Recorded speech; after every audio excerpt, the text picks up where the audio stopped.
Hi, this is Dr. MJ coming to you from beautiful Boston, Massachusetts. This is the Women in Dentistry podcast, where we feature women in dentistry making waves and leading the industry through the next decade. I am your host, Dr. Mary Jane Hanlon, a former dental assistant, dental hygienist, and now dentist.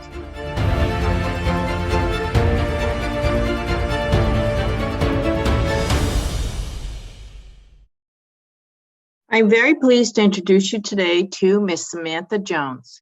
Sam began her dental career at the age of 16. Her passion for communication and relationship building blossomed with both patients and coworkers. Sam became a dental practice manager in her 20s, developing administrative strategies to grow both the practice and the people within it. Sam co-founded Compass Dental Practice Solutions, offering dental professionals the same support, knowledge, and strategies that founded her own success. In addition to Compass, Sam serves as Chief Operations Officer for a small dental group where she works daily in the practices. This enables her to continue to develop the administrative and clinical systems and the solutions that are being utilized in hundreds of practices across the country. She is also the CEO and founder of WOW Readiness Program, a career readiness program that provides resources and job placements for underserved women. She's an expert advisor with Accelerate Dental and a member of the Dental Speaker Institute, Dental Speakers Bureau, and Dental Entrepreneur Women's Network. It is now my pleasure to bring you to my interview with Ms. Samantha Jones. So, Sam, it is so great to see you today, and I've been looking forward to our podcast all day. Sorry, it's a little bit late, but that's how life is, right? So I want to introduce you to the audience. They can't wait to hear your story. So just without further ado, just jump right in. Tell us how you got into dentistry and what you're doing today. Don't forget to hit the subscribe button to our channel. And also don't forget to hit the bell so you never miss out on a single episode. Thanks so much. All right. Well, I was fortunate enough to actually start dentistry when I was about 16 years old. I had a part-time job. I felt very fortunate at that time. Everybody else was working at Baskin-Robbins, and I had this awesome job in a dental practice and really enjoyed it. When I finished high school, I had big plans to go to college and not work in the field of dentistry. I was going to pursue journalism or maybe nursing. I was kind of going between the two things. And as I began my journey into adulthood, I had my first experience moving out of my parents' home, getting an apartment. It was a very exciting time in my life. And then tragedy struck. I had an experience that sort of changed and redirected my journey. My new apartment was broken into and I was attacked. And it was really traumatic. It just kind of halted everything. Everything kind of came to a pause in my life. In this space, I really kind of refocused everything on just my own self, my own healing, and what was next for me. At that time, I realized that I needed to kind of pull up my bootstraps and try to figure that out. And I needed to take care of myself. So I had some bills to pay, and it was time to kind of start getting back into, figuring out my future. That's when I actually ended up interviewing for a job with a phenomenal dentist in Lawrence, Kansas. A little shout out to Galen Van Blericum. He's taught me a lot in my career. I actually credit him for a lot of the knowledge that I carry with me today. He's a very smart man. He was a very good clinician and one of the best businessmen I've ever met. And he gave me a job as a treatment coordinator. I loved my job. I loved my practice. It was a very small practice at the time. I was the treatment coordinator for about 6 years. And then we decided we were going to start growing the practice, adding an associate, doing some of those fun things that you do in a dental practice, and I was promoted to practice manager. So I had the pleasure of leading a team and really embodied that position with the mindset of watch out world, here I come. I really wanted to take this opportunity that was becoming my career accidentally and make it my own. This kind of came about as I was revisiting some of my old journal entries during that time of healing. One of the things I said to myself in that journal was, watch out world, here I come. I'm going to do this. I'm going to attack life. I have a different trajectory. It's not what it was supposed to be, but I'm going to make it something else, and it's going to be great. And I can do this. It was a little bit of faking it till you make it. But I had a person in my life that was really pivotal in helping me, stay focused on that mindset. While I was a practice manager, I really just fell into this space where I felt like this is it. Like, I actually really enjoy this industry, this dynamic of what we're doing in dentistry was something that I really just began to recognize as not just a stepping stone, but maybe this was the thing.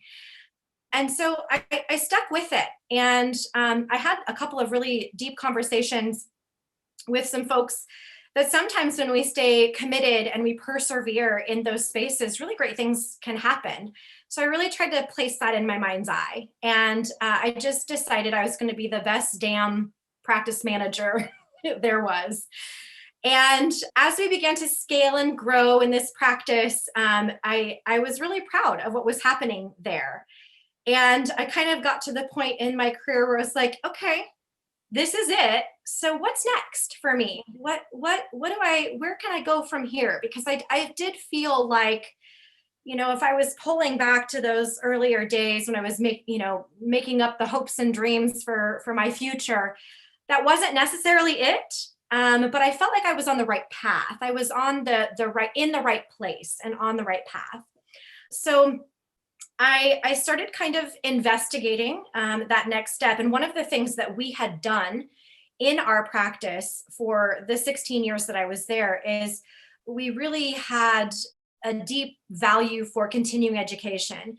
So throughout my time as a treatment coordinator and then also as a manager, I went through several different courses and consulting firms and learned a lot through that space and thought, gosh, that was really pivotal for me. I wonder how I get to the other side of that and become involved there. So I started researching and investigating, and I stumbled across ACT Dental and was able to land a job with ACT as a consultant. So that was kind of the next step on my new path in dentistry. That wasn't so new anymore. I bet they were sad to see you go. It was hard. It was hard for me to go. I almost felt like I was, betraying that situation. So it was hard. It was hard to leave, and I think it was also hard for them too. But at the same time, it was almost one of those like celebratory, like this is cool, this is great, like this is, go Sam. So I did it, and I loved it. My time on the other side of sort of teaching what I had learned over the years and coaching from the aspect of leadership and being committed to our processes in the practice and recognizing that it's so much more than just patient care. It was awesome. I was so grateful that I had the opportunity to try this, and I really wanted to just hone that skill. So it was a phenomenal choice at the right time. My children were a little bit older. So being on the road and traveling was okay. It was the right time. And as I started to work through some of the challenges, the normal challenges that happen in dental practices with my clients, I started to recognize a very small scope of these repetitive challenges that I would hear over and over and over again. And it was really a lot of times related to that administrator doctor relationship where there was a gap of understanding. Like, I'm not sure what the front's doing. I don't know what's happening at the front desk. And I wanted to find a way to bridge that gap. So I started creating my own content around administrative systems that I could help doctors understand what the front desk does all day long and what they're working on. That's oftentimes not some of the things that are focused on a lot in dental school. It's more clinical focused. And so I wanted to provide just a bridge for that understanding of what's happening there and with respect to the front desk. So I have an awesome partner who was helping me develop videos, video tutorials. And I thought, gosh, I think I have something here. And so once I kind of got something pretty robust, I decided it was time to break away and go out on my own.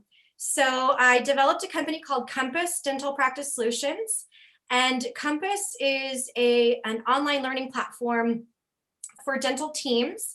It's got a heavy focus on the front desk, but we do tap into some clinical systems and that sort of thing, and business systems as well, and leadership. And it was sort of the birth of my very own thing for the very first time, and I was really proud of that.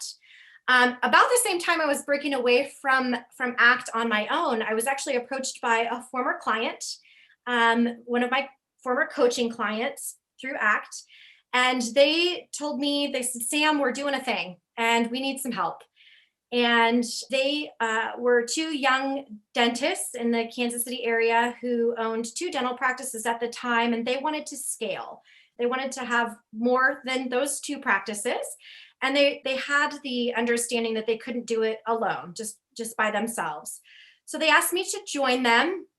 And I said, I think this is pretty good timing, actually. I'm not going to be overly crazy busy with a brand new business that I'm trying to build and create. So I think I can manage both things. And I think sometimes as women, we do wear lots of hats. And We do. yeah. And I had sort of that same idea that I could wear these two hats, no problem. I got this. What I didn't realize at the time was that actually, my opportunity with our dental group here in Kansas City was a catalyst for just the continued development of content and information that I could share outside of my region or my community, that I felt like could really help in dental practice. I was boots on the ground consultant, which was very different than what was happening when I was just consulting. I was now in this space where I could teach based on everyday, real life situations that happen in dental practices all the time. And so I'm still doing both things. I have now gone from treatment coordinator to owning my own coaching and consulting company. And I also serve as the COO and business partner with RM Dental Group here in Kansas City. So that's where it's at right now, MJ. Wow, that's an amazing story. So thank you for sharing so openly about your incident. And I obviously don't want to ask too many questions about it, but I just know that other people, suffer through traumatic experiences, and what you did was significant because, when faced with a choice in the road like that, many people crumble. And I give you a lot of credit for having the bravery to take a step back and say, okay, I got this. I'm going to just pick it up, like you said, pull your bootstraps up and just move on. And it's not easy to do. So congratulations on that. I really want to recognize that fact. Thanks. I appreciate that. Yeah, I think, I learned in that space that, I am in control of my story. And one of the things that I'm doing now is I've started a program here in the Kansas City area to work with underserved women. It's called WOW, Watch Out World Readiness Program. And I really want to help other women understand that we can survive a tragedy or a trauma and actually thrive. We are in control of our ability to write our own stories. We just have to make that choice.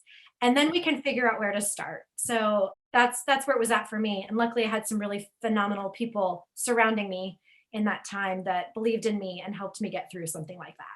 Amazing story. So tell us a little bit more about your educational platform. So you're still doing consulting in the dental practices? So as time goes on, you still build content, you put it up on your website, and that is something that people can purchase, right? It is. Yeah. I actually really wanted to, the consulting platform that I started with when I was with ACT was pretty focused just on like one-on-one coaching, on-sites, phone calls, that sort of thing. I wanted to actually broaden what I could offer people. And, I really had this passion for new dentists who were just getting started that maybe needed some of these, very basic tools, resources, systems that could really help them avoid some of the later on mistakes that you're like, oh yeah, dang, I wish I would have known that.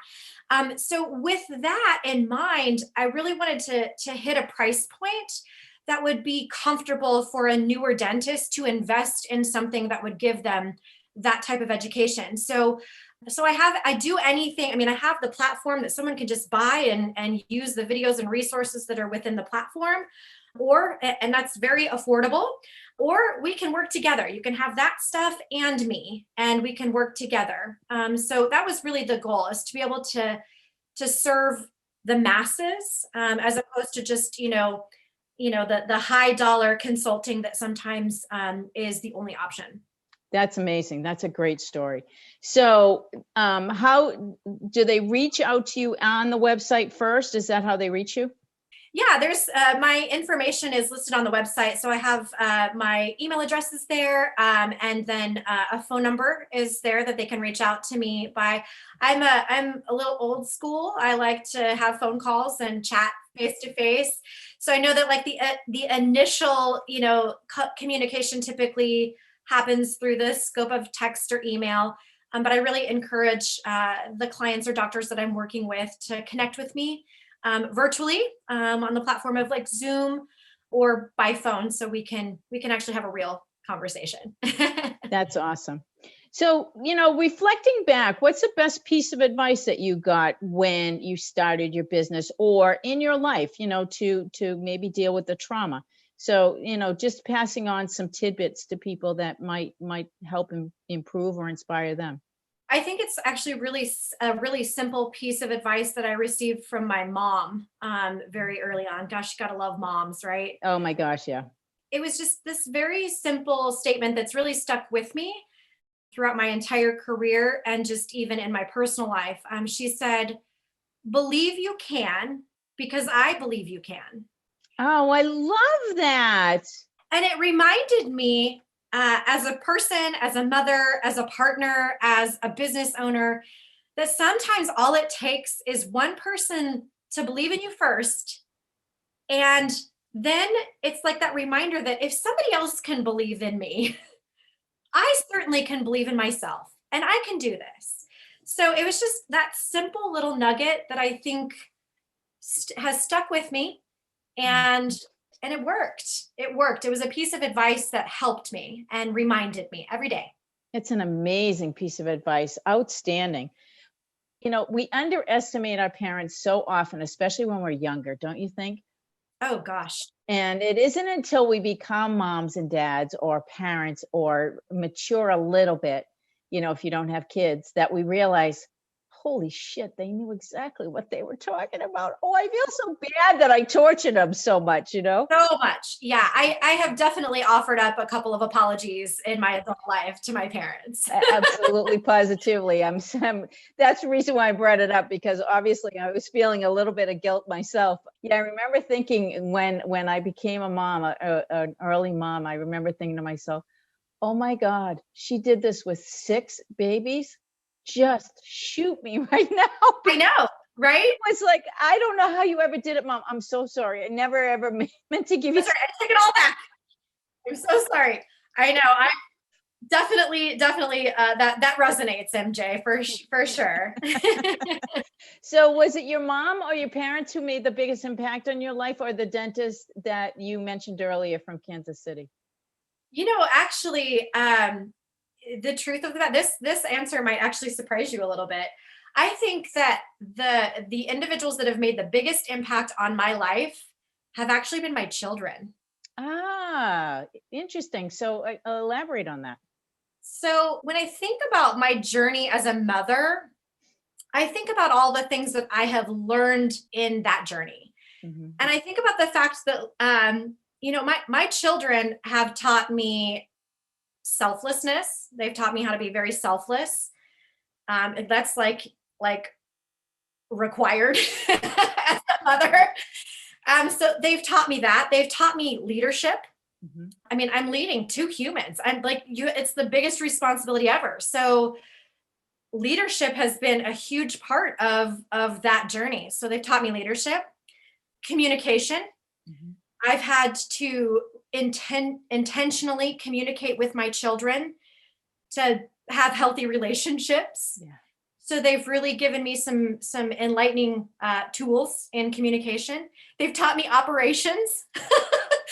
I think about the fact that, if I didn't really think about how things were run in my household and really, plan those things and all that, they've taught me the importance of having a well-oiled machine, if you will. And they've taught me that leading with love is kind of where it's at.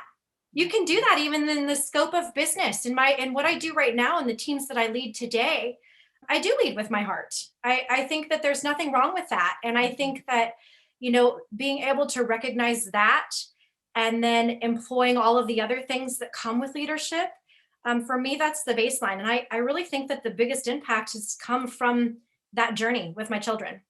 Amazing. Great insight. Now, going to switch gears a little bit. When you talk, my sense is that you're extremely confident. So I'm just going to ask you this question. Have you always been confident as a woman, or when you reflect back on your youth, has it been something that you learned along the way? I've definitely learned along the way, for sure. I mean, for sure, for sure. I think that there's moments where I've experienced like profound confidence, and then moments where I'm like, whoa, like I do not have this. Like, this is not going to work.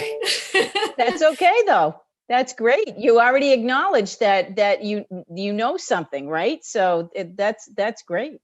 Yeah. So I definitely think that I've learned confidence along the way. And a Mhm. lot of that is, watching other people and getting curious. But I also feel like learning confidence along the way had a lot to do with learning just in general, just continuing to hone my craft and my skill and being open to the idea that I don't always have all of the answers and I don't always have to have all the answers. And that if I just remain curious and I remain willing and open to learning, then I think that that's what's helped me to develop confidence throughout my journey as a woman and as a business owner. Now, when you think about all of those steps along the way, do you think that men impacted you the most in your development, or women? Oh, women. Okay. I think that men remind me oftentimes of, I think they encourage me that I can do it because I have been in situations where I have felt like I was being mansplained and that they didn't necessarily, I'm a bubbly blonde. And there's a little bit of a perception maybe that is attached to that in the scope of the sexes.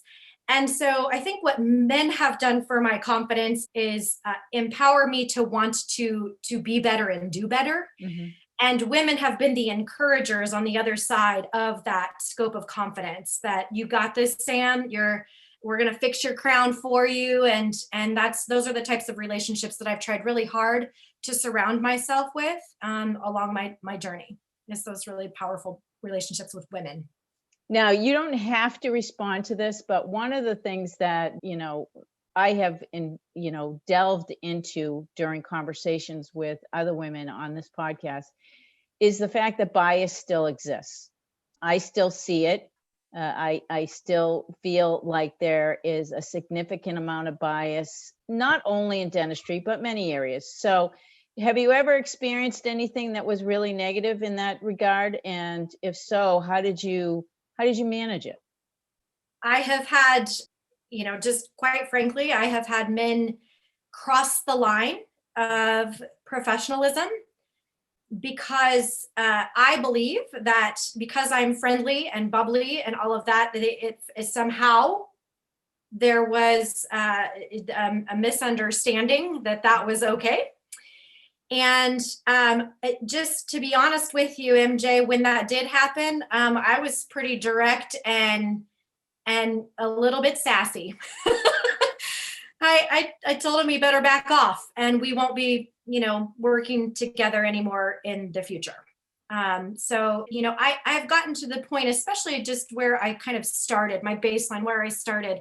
I've done a lot of personal work to work through the ideas that I have had about men for quite some time. And so I have gotten to the point, and this has taken me a while, but I have gotten to the point where I'm pretty confident to really quickly push that away and be pretty direct and not really care what they're going to think about me when I say something that's a little sassy. Good for you. Outstanding way to manage it without being disrespectful. Obviously, we do have to. It's just like a bully. When a bully pushes, you got to push back, because if you don't push back, they're going to think, oh, I can take advantage, right? So very similar situation. So congratulations on capturing that one as well too. Thanks. It's really great. I don't think it is as bad, but I do think that there are situations where many young women get themselves into situations that they can't really navigate. And I think it's important that they know that it's okay to say no. No, baloney. No, exactly. Nope, not happening. So who in dentistry inspires you? Is there anybody in the consulting world that inspires you? So, today I would say, I've always been, there's a lot. I hate to even point anybody out. You, MJ. Oh, God. Thank you.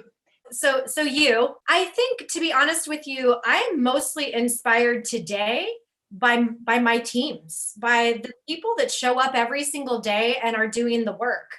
I'm proud of them. I'm inspired by them. I'm encouraged by them. And they are why I continue to do what I do. They make me feel needed, and they make me feel good about what we're doing together. So I would say, I have about 50 women in the scope of our practices that I get to work with and interface with every single day. And then I have my client base. But I would say that relationship that I've been able to develop with my teams is what inspires me most. It keeps me going, and I love them deeply. They're amazing humans.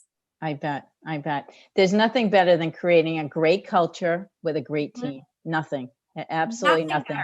No, I developed one in my private practice that was just an amazing 8-year journey for all of us. We just, brought us to tears when I decided to sell my practice. It was just that significant.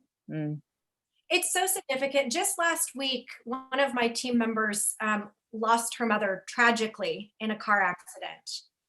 And, this is fresh. It happened Thursday, this past week.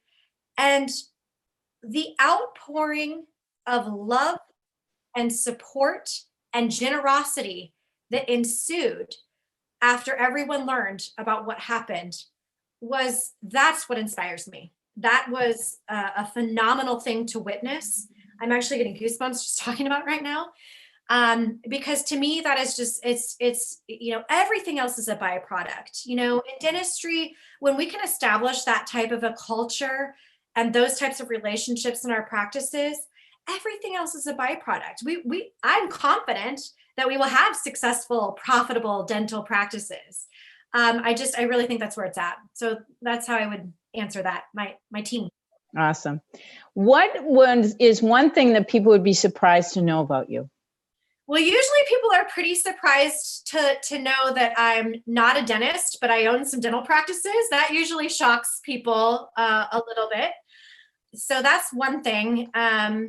I think that the only other thing that might surprise people, this is kind of a silly answer, is I was a race car driver for a summer after high school. Oh my gosh, that is kind of cool. That is really cool.